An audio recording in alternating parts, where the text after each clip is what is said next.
J decks the Dodge in the battle at Seattle, while Amato's Western win streak widens his points lead.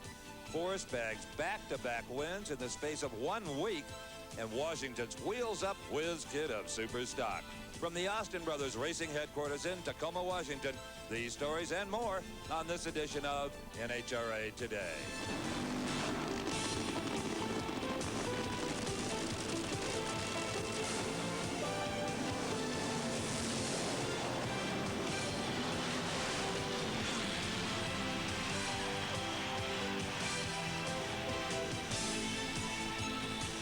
5 years ago, a young man from the Northwest, a former all-state athlete, began driving his family-owned alcohol funny car in national competition.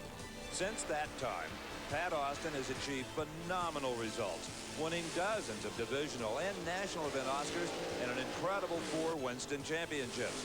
Records of all sorts have been claimed by Pat and the Austin racing team, led and inspired by feisty father Walt and anchored by brother and crew chief Mike. The Austins are vivid proof that intensity mixed with dedication equals success. Hello, everyone. I'm Steve Evans, and welcome to this edition of NHRA Today from the Austin Racing Headquarters.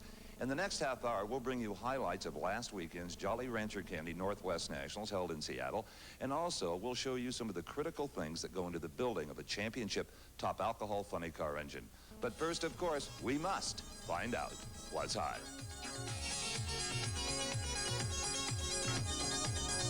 Congratulations go out to NHRA founder and chairman Wally Parks on the announcement of his appointment as vice chairman of the Automobile Competition Committee of the United States. Compliments also to NHRA President Dallas Gardner, who was named a vice president and director of the motorsports governing body. On the racing front, some of the hottest news at Seattle was the performance of Gordy Bonin, who is temporarily filling in for Gary Ormsby. In his first run in the Lee Beard prepared car, 240 Gordy became 4-second Gordy. I'm still pretty overwhelmed. I made a squirt out there on Wednesday out here at Seattle before the event, and it felt pretty good. And then our first full pass, I was at 499, 284, and it was a thrill of my life. The Ormsby team also provided some technical interest when they tested a new rear wing configuration. It's a dual element wing, very similar to what we're running. Right now, that design is built out of aluminum, and if we should run it and be successful with it, then we'd come back and build it out of carbon fiber. And although his team made much of the news at Seattle, the absent Gary Ormsby was on the mind of many, including friends from Amato Racing. Hurry back, Gio. We miss you. We miss you, buddy. Let's get back quick. We'll see you soon. And that's what's hot. With a blown alcohol engine, some 2,300 horsepower is created with tremendous cylinder pressure.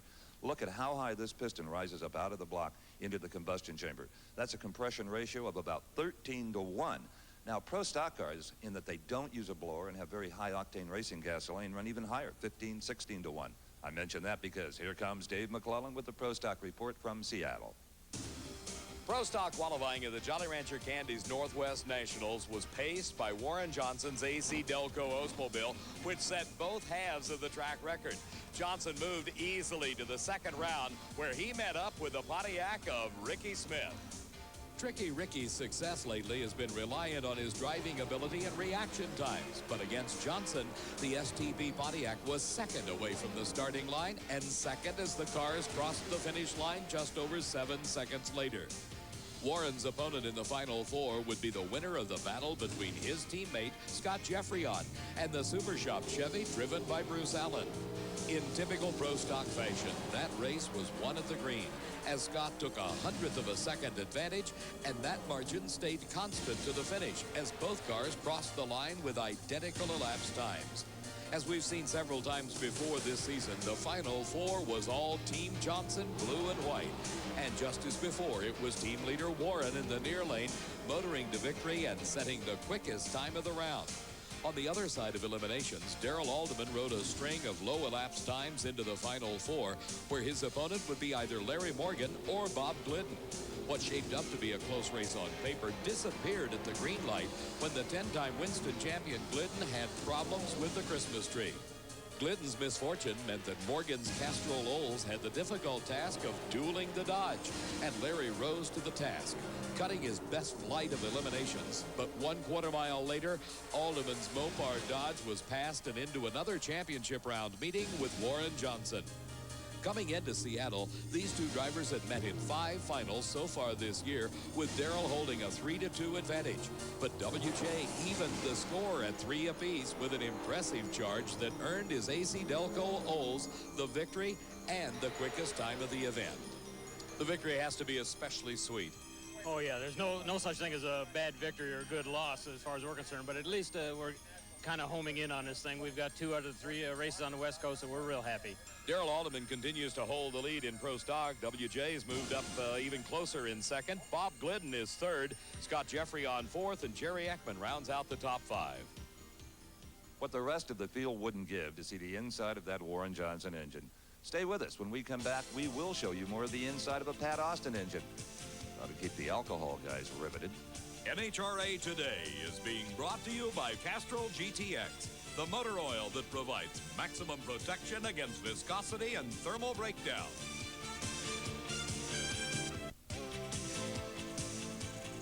Why does machinist Terry Morrill have a piston chucked up in the lathe here at Austin Brothers Racing in Tacoma, Washington?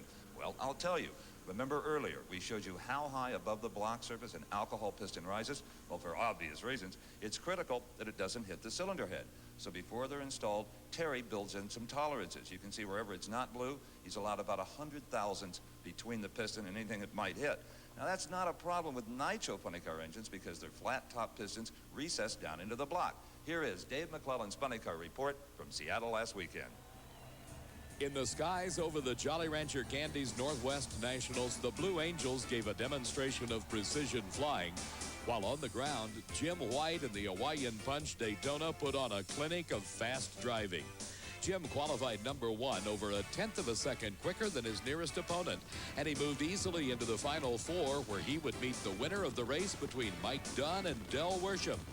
The Snickers Dodge had struggled throughout the event, and against Worsham, Mike used a better reaction time in the far lane to take a brief lead, but at the top end of the track, the car slowed dramatically, and rookie Worsham secured a Final 4 appointment with White. In that encounter, White and his Roland Leong entry continued their dominant performance, taking an initial lead that grew and grew as the cars skated toward the finish line. The other side of eliminations was headed up by Winston champion John Force, who took his Castrol Cutlass into a second-round pairing with Al Hoffman's Blower Drive Services Probe. John took a relatively easy victory in that race, but disaster nearly sidelined the Winston champion when Gremlin struck during the burnout. Went out there, rolled in the glue box, second round, stepped on the gas and picked up the motor and it parked, throttle it stuck, and then I laced her right on the bell housing all I could. It was a scary deal. John also had reason to be concerned about the Final 4, as he would face the winner of the second-round meeting between Ed McCulloch and Mark Oswald. The Aces Otterpops Olds held lane choice and selected the near side, but at the green, Mark's In-N-Out Burger Trans Am took the lead and seemed headed to victory until problems set in, and McCulloch edged past for a narrow win. In the Final 4, Force had the lane choice option by 1,000th of a second. And at the green, John took the lead, drove through a wisp of tire smoke, and took the victory amid a cloud of smoke billowing from the engine. So the funny car final pitted 2 of the top contenders in the Winston points chase, John Force against Jim White. Austin Coyle and crew spent the time before the final replacing the cylinder heads that were damaged when the Force trumped the ace. As the cars left the line in the championship round, Force put down a hole shot that propelled him into a lead that White could not overcome despite his quicker elapsed time. These guys are unbelievable. I was impressed when Mike Dunn come over and wished me luck in the final. Just shows you the caliber of people in the class we're racing with.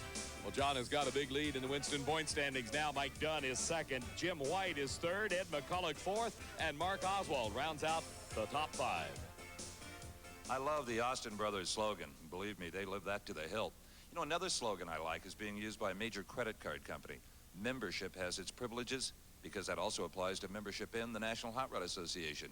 And its privilege is National Dragster Magazine. With your membership, you receive 48 issues per year, a patch, a pin, a rule book, and a lot of other goodies. And if you call the number on your screen right now, they'll throw in absolutely free a copy of the Diamond P video, Drag Racing 1990. Make that call. And don't forget, next weekend, the Winston Tour comes to Brainerd International Raceway in Brainerd, Minnesota, the Quakers State North Star Nationals. Welcome back to our visit with the Austin Racing family in Tacoma, Washington.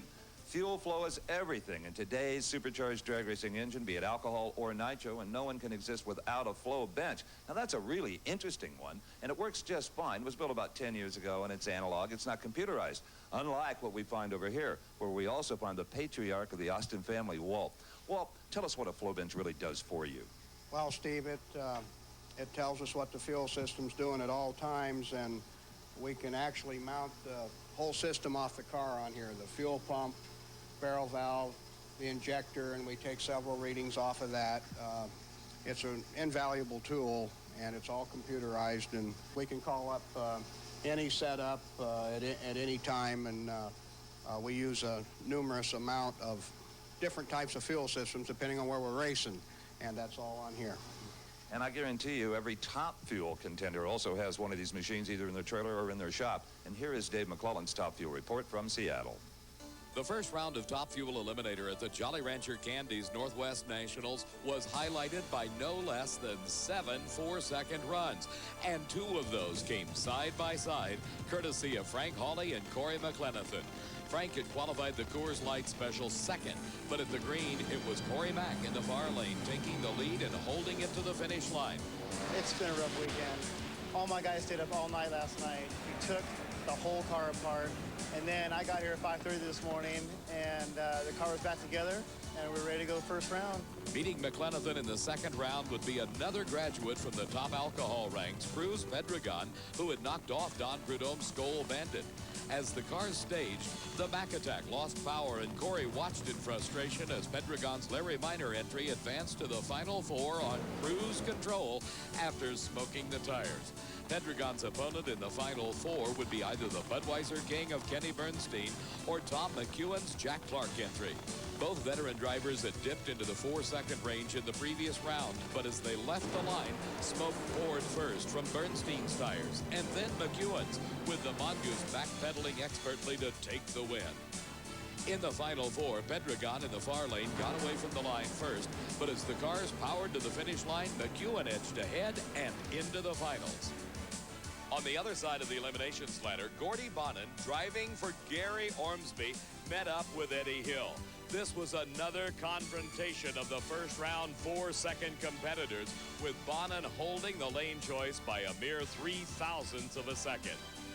Bonin selected the near lane, but it really didn't matter, as just after the start, Hill's Super Shop Special lost traction, and the Castrol machine advanced into the final 4. Gordy's opponent would be the winner of the battle between a pair of Winston champions, Joe Amato and Dick LaHaye. Amato had qualified in the number 1 slot, but as the lights flashed, it was the 8th qualifier, LaHaye, into the lead. An upset seemed in the making until a blower belt came off LaHaye's engine, and Amato's numerous good luck charms carried him into the final 4 meeting with Bonin. In that race, Joe regained his 4-second form and ended the hopes for a Cinderella victory by Bonin for car owner Gary Ormsby. In the championship round battle between oil company sponsors, McEwen knew he needed a mighty reaction time advantage to stop Amato. But the Mobil 1 entry left the line long before the green light, and Joe's Team Valvoline machine completed a sweep of the 3-race Western Swing. Tim Richards and all the guys, they just did a tremendous job this weekend for me. And I'd like to dedicate the race to Gary Ormsby and hope he can come back to race with us real soon. Joe Amato's got a big lead now in the Winston points standing. Second is Don Prudhomme. Third, Kenny Bernstein. Laurie Johns is 4th, and Frank Hawley, number 5. Other than that final round red light, Tom McEwen has had a sensational return to drag racing this season, a win and a runner-up in his last 3 appearances. But he told me the most difficult part about driving the car is executing a good, clean burnout. Well, his crew chief, Larry Meyer, has come up with a new device that's a big help in that area. Here's Big Daddy Don Garlitz with the details.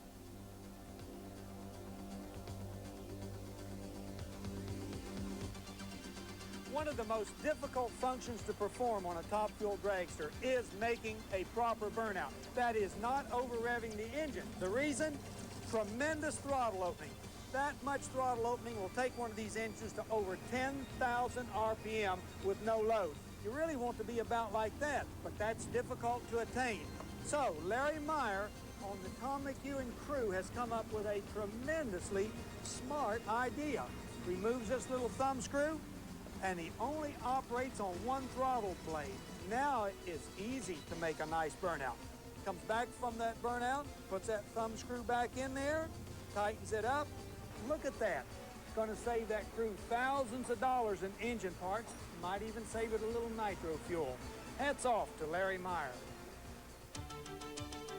Castrol presents the GTX Pipeline, the latest news from the world of drag racing. Certainly the off-track highlight of last year's season was the Darrell Gwynn Softball Challenge in Reading, Pennsylvania. The NASCAR Stars versus the NHRA All-Stars. To aid Darrell's recovery, $150,000 was raised.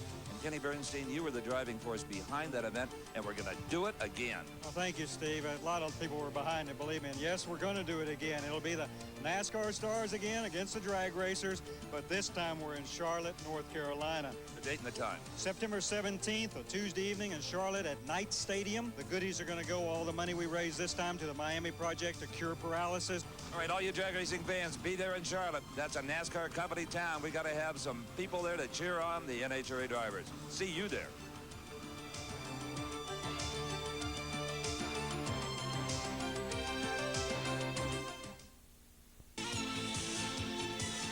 Welcome back to Tacoma, Washington. We've shown you a bit of the present. Now let's peek into the future. Walt Austin Racing, in cooperation with Oldsmobile, has designed and is building a brand new power plant for both alcohol and nitro racing, and it should have a couple of big advantages. Number one, its design will allow the use of this piston. Notice it's much flatter, much cleaner. It won't disturb the fuel and airflow quite as much. But here's a big advantage as I see it on these engineering drawings. They have added a half-inch head bolt at both ends of the block. And this should help reduce a chronic problem of blowing the head gasket on a nitro engine, torching and ruining the block. Pat Austin hopes to debut this engine as early as the U.S. Nationals Labor Day weekend. Now, here's Bob Fry to tell us how Pat Austin and the rest of the sportsman drivers fared in Seattle.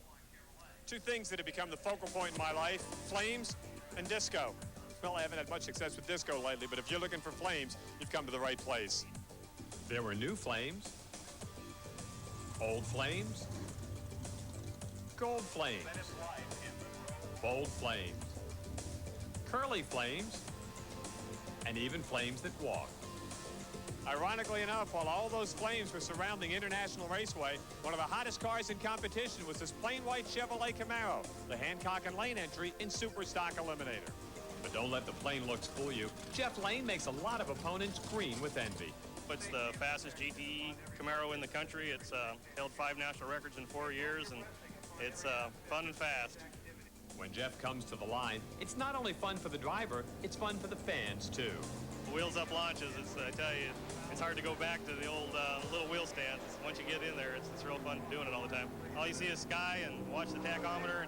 It's like anything. You can feel if you're going straight or not, and it's just fun. Jeff and his longtime partner and friend, Jerry Hancock, have had a lot of fun this season. Lane currently battling for the Winston World Championship points lead, tallied wins at the Arizona Nationals and at the divisional race at Firebird Raceway. He enjoys the long-distance rivalry that he has with points leader and East Coast driver Jeff Taylor. I never had to race him yet. He's only been out the East or the West Coast once, and we never got to race each other. But we talk on the phone, and Jerry talks to the phone 2 or 3 times a week, and they're best of friends, and it's real fun talking about the World Championship with him. Lane made it to the semifinals, but lost to Logan Smith, who was then beaten by the 56 Chevy of Rick Pike in the Super Stock final. It's my first win, period. I started racing 2 years ago at the ripe old age of 37, and I'm having a heck of a time.